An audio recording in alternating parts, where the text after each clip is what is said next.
अरे चुअत पसीनवा कूलर वाला गवाई दा, चुअत पसीनवा कूलर वाला गवाई दा, कूलर वाला गवाई दा। गर्मी न सहात बलमु बेनिया डोलाई दा, गर्मी न सहात बलमु बेनिया डोलाई दा। चुअत पसीनवा कूलर वाला गवाई दा, कूलर वाला गवाई दा। गर्मी न सहात बलमु बेनिया डोलाई दा, गर्मी न सहात बलमु बेनिया डोलाई दा। बहरवा कितना लू चलत बा, यही लुइया में आके कपड़ा धोवत हई हम। गर्मी के चलते न घरे में रहाइस लागत, बहरवा तेरो रहाइस नहीं लागत बा। लेकिन का करी, चाहे लू चले चाहे आग बरसे, कमवा तो हम ही करे पड़ी ना। हमरे बल्लत के वाऊ राख ना कहिए। भौजी, ए भौजी, अरे बहनी तू आ गई, बतायू ना कि मैया है जा जो कौनो बात ना है, बहुत सही समय में आए है। जाना था सरहज तोहार ननद ससुररिया में रहथिन, तुम्हें बहुत याद करथिन। इतना जान रखो, तोरे बिना इनके मने नहीं लगता। शरीर रहते वहाँ तो जान रहते यहाँ। तब हम सोचे जब नैहरवा में जनवा इनके अटकावा तो शरीरिया का करे यहाँ रही, चलो पहुँचाई दे शरीरिया कोई जनवे के लगे। तो इनके शरीर जब जान नैहरवा में चला आए तो अकेले रही के हम का करी। हम सोचे चलिए हम ससुररिये में रही। काहे नहीं, यो कौनो कहे वाली बात है। अगर ननद अपने नैहरे आ सकथिन तो नंदोई कहे नहीं आ सकतीन, वो तो अपने ससुरारी आ सकथिन। दोनों जनी मिलके तनी हमरे कमुआ में हथवा बटवाए ले जाओ। चलो कौनो बात ना है, ससुरारियो तो अपन घर होता है, चाहे अपने घर में हाथ बटवाई चाहे ससुरारी में बटवाई, चीजिया एक है। अपने घर में रही थे तो ननदिया कहा था हाथ बटवावे के, और ससुरारी में आई तो तू कहा थे हाथ बटवावे के। चलो कौनो बात ना है सरहज, एक ठू बात कही बुरा ना मनबू। नहीं नंदोई, कहे तोरे बात के बुरा मानी। कहा था ना सरहज, तनी हमार आम का चटनी खाक मन कातरा बनाए देबू। देखो नंदोई, अब की हमरे पेड़वा में आम फरा ना है, और तोहार आम का चटनी खाक मन करत बा ना। तू चिंता ना कियो, कहीं न कहीं से आम हम लेके चलिए आई। जब तक हम आम लावे जात है तब तक तू बैठ के कपड़वा धोए ना, और बहनी तू बैठ के का करबू, जाग तब तक गोबरवे पाथ ना। तू तो देखते हो वो नंदोई कि हमार बहनी हमें कितना मानथिन, हमरे बिना वो रही नहीं पौतिन। यही से दौड़ के चली आवथिन कमुआ करवावे खातिर कि हमार भौजी अकेले काम करत है, चल के हथवा बटवाई ली। और खाली हमार बहनिये हमें नहीं मनतिन, तू हमें माना थे तब न संगा संगा चला आवत हो हाथ बटवावे खातिर। हम तो भगवान से ये कही, जेका ननद नंदोई मिले हमरे ननद नंदोई जैसन। बहनी खड़ी ना रहो, जाके गोबरा पाथ ना, और नंदोई तू खड़ा ना रहो, जल्दी से कपड़वा धो धा खटाओ, हम जाते अमुआ लेके आवत है। पर्वतिया रे, जौन समनवा अमुआ देखा थे वह तुड़ ले। हाँ तुड़त है, तनी चारी वरियन देखा कि क्यों देखत ना बा, नाही क्यों ना देखात बा, जल्दी से 2-4 ठू तुड़ ले। अरे ई के कर बिटुनिया है जौन हमारा अमुआ तुड़े आए बा। का रे बिटुनिया, पेड़वा तोर माई लगाए बा जौन तुड़े आए।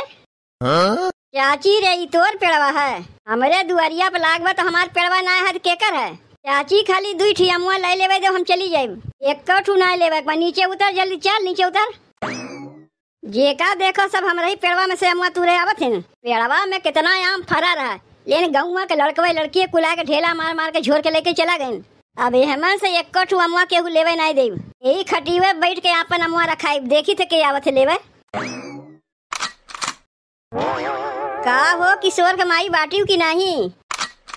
का बात है बनारसी के माई, बहुत दिन बाद दिखाई दी हो। कहा था किशोर के माई बिटिया क्या तनी अचार पठवैया रहे है। अरे पठाए दो, का वाही पूछे, अचार पठाए दो, सिरका पठाए दो, खटाई पठाए दो, अमचूर पठाए दो ना। यो कुल पूछ पूछ के पठाई जाता है। अरे तोहार बिटिया है, जौन तोहार मन कहे तौन पठाई दो। अचारवा तो पठाई, लेकिन अमुआ कहाँ बा, यही मारे तोरे लगाया है। तेरी 30-40 ठू आम हमें दे दे, अचारवा बना के बिटिया के पठाई दे। अब तो सोचे कि आज हरियन कैसे ऊपर आए पड़ियो। अरे 30-40 आम तनी दे दे तू ना होई अचरवा बनाए के तू पठाई दे। नहीं आम तो दूर रहे, ठीक इसलिए नहीं तुम्हें दे पाई। गाँव के लड़को ढेला मार मार कैसे झोर झोर का दिया दिन, जब थोड़ा बहुत बचा बा रहा तो हमरो पता ही तो अचार बनाई। ऐसे सबके मांग मांग लेके चली जेबू तो हमरे लिए का बची। चाची, ए चाची, का वो चाची सुने रहे तहार तबीयतिया खराब रहा तार पतोहिया कहत रही कि तोरे का ये दस्त होत रहा है। हाँ दुल्हन जऊँ सुनी है सही है सुनी है। इतना गर्मी पड़त बा कि हमरे का दस्त चालू हो रहा।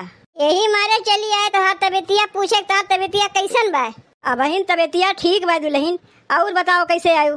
कहा था चाची हमरे घरे हमार ननद नंदोई आहिन। हमरे नंदोई के चटनी खाए बहुत मन करत बा। तो तोहरे पेड़वा से का 2-4 ठू तोड़ ले अमुआ। चाची तू यहीं बैठी रहो। तुम्हें उठे उठे के ना बा। एक तो तोहर तबियतियो खराब बा। हम अपने ही जाके पेड़वा में से 2-4 ठू अमुआ तोड़ लेते। नीचे उतर के तो का ऊपर चढ़े कैसे जेका देखो सब अमुए मांगे चली आवथिन। चाची ज्यादा ना ले 2-4 ठू ले चटनी बनवे के बा। पहले नीचे उतर ओकरे बाद बतावत हई। एक को आम ना देव और 2-4 ठू तो दूर रहे। तब चाची अमुआ ना देबू। नहीं देव तू यहाँ हमार हाल चाल लेवे आया हो कोई बहाने आम मांगे आया हो तो नहीं आम के चटनी नंदोई खियावे शौक बा जाके बजरिया से कहीं खरीद के ले लेती हूँ। चाची जऊन ये एक झप्पो अमुआ झूलत बा यही इतने हमार काम चल जाता है। तो का मना करत फिर ऊपर चढ़ गए। नीचे उतरे थे कि हमें उतारे आवे पड़ी। चाची काहे गुस्सात है। 2-4 ठू अमुआ देवेश का तो पेड़वा खाली हो जाई। नदी में से एक लोटा पानी निकाले से का नदी का पानी कम हो जाता है। हमार पेड़ कोनो नदी नहीं है।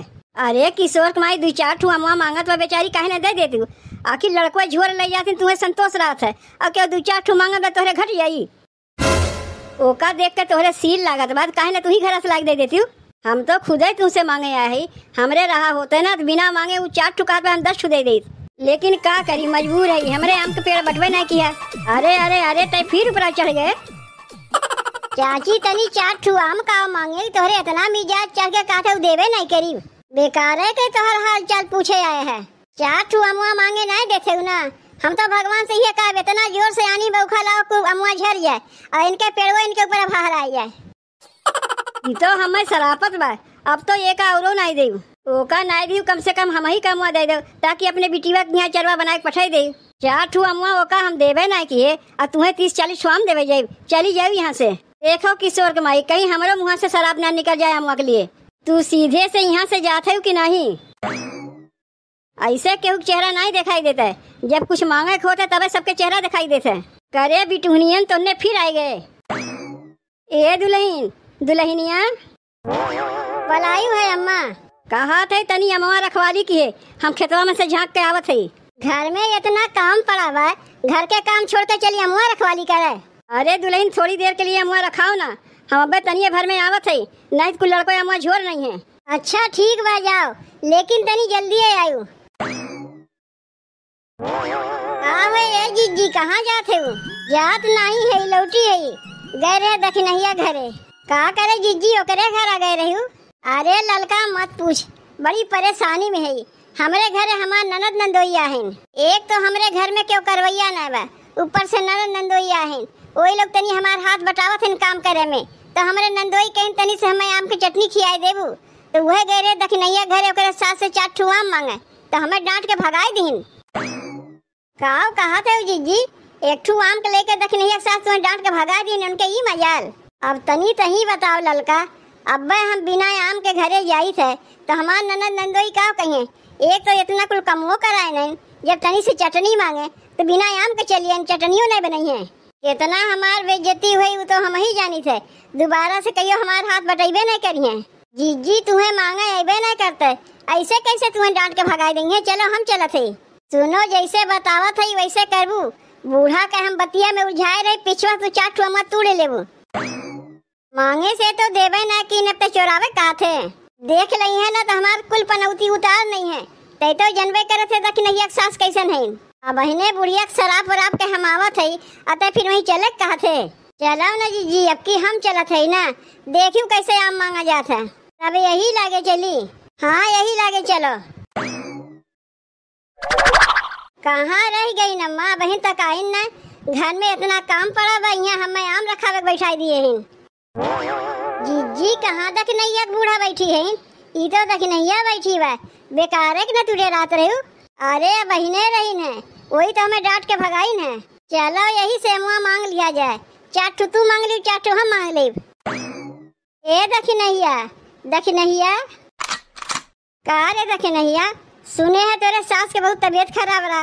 वही देखे अरे कहाँ है तोरे बूढ़ा कहीं दिखात ना है। और नहीं के बैठ के तो हमहू अगोरत है। हम यहाँ बैठा के अपना पता नहीं कहाँ चली गई। ये देख नैया, हमरे घरे हमार ननद नंदोइया है। तोरे बूढ़ा आवे पहले तोरे पेड़ा में से 2-4 ठुआ मैं ले ले। अरे जीजी में पूछावे का बा, तोहार ननद नंदोई माने हमर ननद नंदोई है। जा पेड़ा में से मैं ले लो। देखियो जीजी, दखनैया दयालु है, एकर बूढ़ा खाली खचड़ी है। ई सही बा, जाके जल्दी से अमुआ ले लो और 2-4 ठू हमरो खाती ले लियो। ए दुल्हन दुल्हन, चाची तू आई गयो और तोहार तबियत कैसन बा? का बात है, जेका देखो सबके हमार तबियत ये पूछे आवत हैं और तू कहियो ना के आवत रहा। जा रे दुल्हनिया, तय अपन काम कर, अब हम आ गई। ई के पेड़वा पे लटकावा? का रे बनवरिया बहू, तय मनवे नहीं कैसे पूछ के चढ़े है पेड़वा पे? चाची अपने मर्जी से ना चढ़े है, तोरे पतोहिया से पूछ के चढ़े है। तो नीचे उतर, हमसे ना सके तो हमरे पतोहिया से पटिया के मांगे है। तोहार पतोहिया देवे कहत बा, तू देवे से मना करत है। तू यहाँ से सीधे से जात है कि नहीं? पतोहिया घर के मलकिन है। अरे चाची तनी 2-4 ठुआ मुआ दे दे तू ना, कितना अकेले खैबू? का यहाँ हम बाटे खाती बैठी है कि जेही आई वही उठा के दे दे। रहा दे ललका तय कैसे मांगता है, इते खुदे पकी आम है, पता नहीं कब चुई जाए कौनो ठीक बा। वैसे ही अब इनन के गणझरी पकड़े रहा, सबके सरपुआ बटोरिया तो गणझरी तो पकड़बे करी। अरे मोरी माई, जीजी बुढ़िया तो सही में गुस्सा गए, भागो यहाँ से।